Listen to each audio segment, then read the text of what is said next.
Through 30 years of teaching, I've been awed by children's extraordinary capacity to learn. In a supportive environment, every child reveals unique, creative, and intellectual powers, whether in art, mathematics, music, or movement. What if you could restore that innate learning capacity while preserving your adult knowledge and experience? When psychedelics create a sense of newness while preserving our cognitive powers, they restore something profound, the natural learning state of a child. My journey exploring this intersection comes from multiple directions.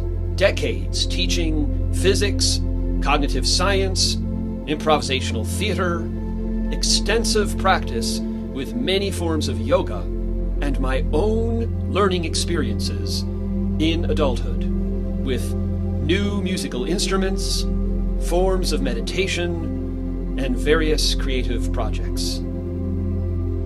I've developed a framework that combines 3 elements: powers discovery, challenge design, and mini-challenge variation. When supported by careful microdosing and somatic awareness, this approach can dramatically accelerate learning and creativity. This isn't about shortcuts or hacks. It's about creating conditions where natural learning flourishes. By temporarily restoring child's mind through the intentional use of psychedelics while maintaining body awareness, we create an optimal learning environment. Powers are those capabilities where we experience effortless engagement. Often these powers are hidden in plain sight, obscured by professional identities or educational experiences. Challenges act as distilled learning laboratories, activities that engage specific mental qualities while remaining playful and motivating. The ideal challenge connects to our goals while being intrinsically rewarding. Mini challenges apply to the science of variable learning by creating related versions of our main challenge.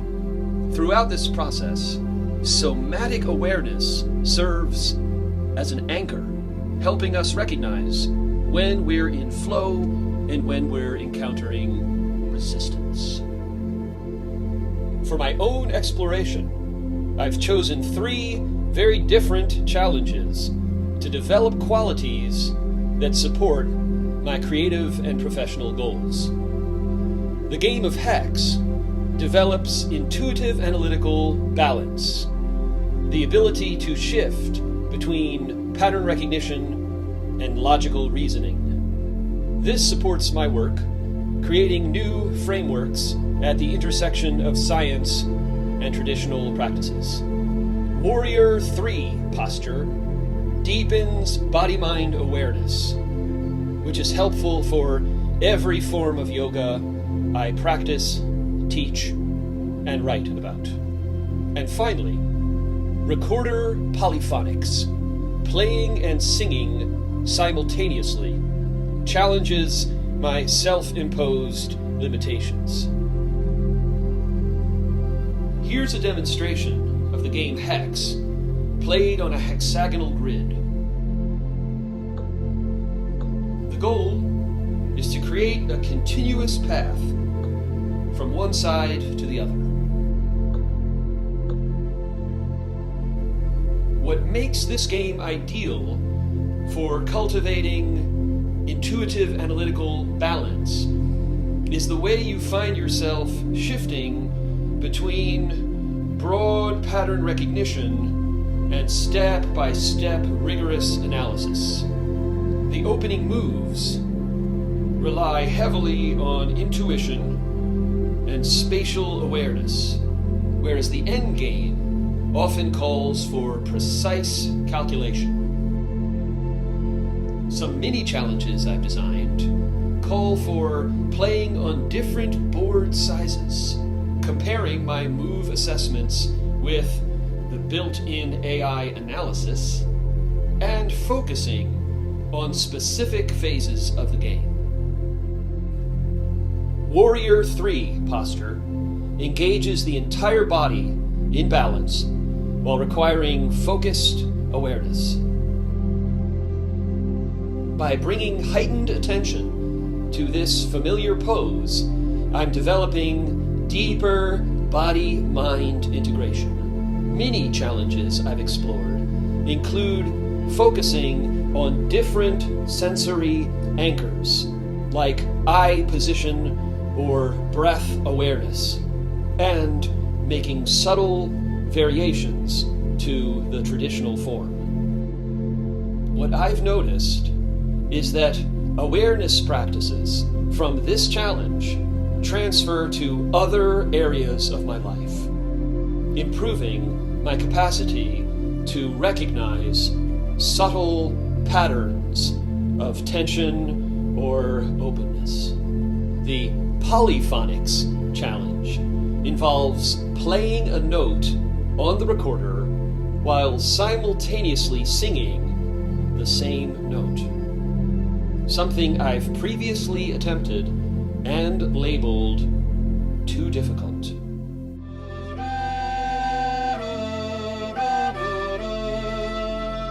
The mini challenges I've designed include practicing tone matching with increasing time intervals, sustained tones with voice exploration, and alternating patterns between voice and instrument. This challenge directly confronts self-limiting beliefs. If I can overcome this perceived limitation, then what other assumed impossibilities might actually be attainable? What I've found most striking about this process isn't any specific skill improvement, but rather the shift in my relationship with learning itself. Bringing renewed awareness to practices I've engaged with for years has reawakened a sense of discovery. This isn't about achieving some predefined outcome, but about reconnecting with the joy of learning itself, the state where the process is its own reward. What makes this approach unique is how it transforms our relationship to learning itself. By engaging creatively with our own learning process, we develop meta-learning capacities that extend far beyond any single goal or challenge. In the upcoming videos, I'll take you through each of my 3 challenges in detail, showing both the practice and the principles at work. You'll see how this framework applies to diverse activities, from analytical thinking to physical awareness to creative expression.